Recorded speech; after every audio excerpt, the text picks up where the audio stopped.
Hey guys, so for the B02 generic nurture responses, one of the features of it is that we try and prevent customers getting inundated with automatic responses while a human might be wanting to talk to a contact. So you'll see in B002 workflow 01, what we have is that anytime someone responds to any of our nurture sequences, we're going to first remove them from that sequence because we're assuming, hey, they've responded, they've been reactivated, so we don't need to follow up with them because a human can now talk to them. And we're going to add a little tag so you can create a smart list, or you can do something like, yeah, you can create a smart list and follow up and see who you need to follow up with, etc. Little note in for the customer, which is all fine and dandy, but some people might want the generic nurture sequences to continue on after that conversation. Maybe they have just a quick touch point and then they want the conversation to continue off where they left it. So you don't want them to start over with the 52 text messages. You want to start them continue on wherever they're at. So there's two ways to go about this. One is the simplest way, where you just remove from workflows.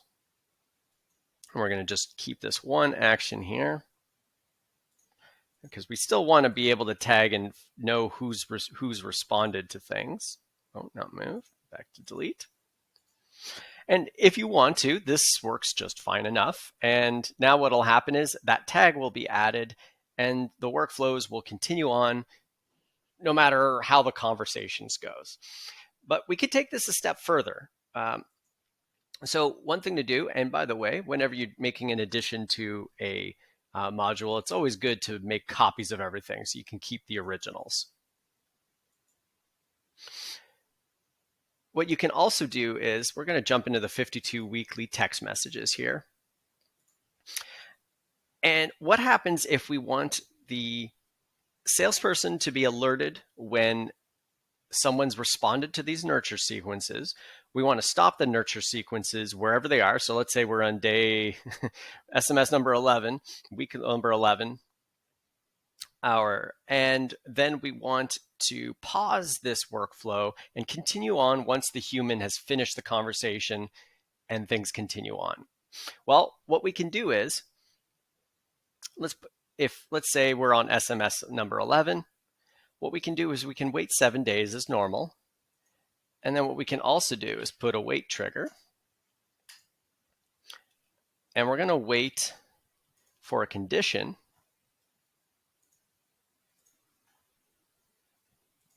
And that condition is contact details tags.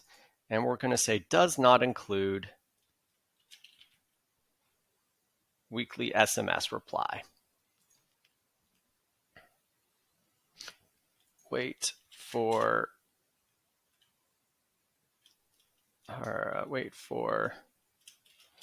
weekly SMS reply to be removed. So what we're doing here is we're adding a second wait condition that the human has to physically remove that weekly SMS reply tag in order for us to continue on.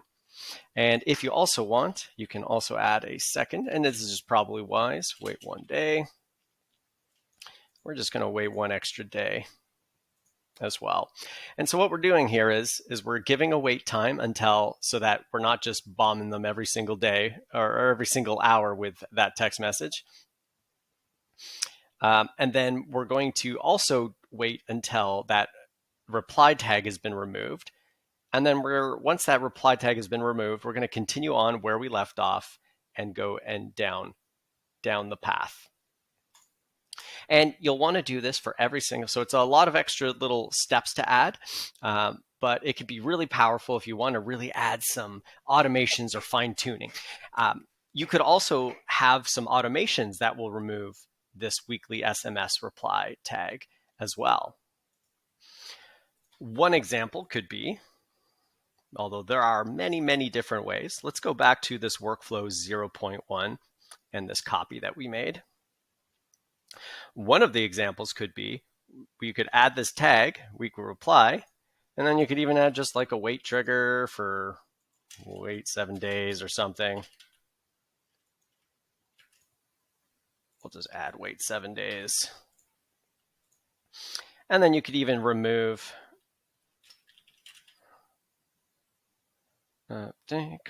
remove contact tag, and then we're going to take the reply, weekly SMS reply. Cool. So what you can see what we're doing is we're automating. We're saying, hey, if somebody responded to us, let's give them a week before we start following up with replies again. And then after a week, we just continue on where we're going. Now, you can do this. This is just a very simple example. You can add this. You can do this tag removal in various parts of your modules, of your snapshots.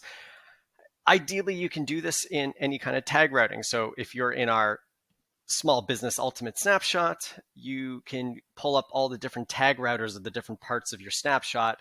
And when certain tags are fired, when certain events happen, you can add a tag removal. You can add or remove contact tag, or just pick a random one here for the visual. And that's how you can use the tag routers to kind of control and fine tune and automate things really easily all in one space. So that's a way that you can get a little more mileage, a little more customization out of your B002 generic nurture sequences. And I hope you enjoy.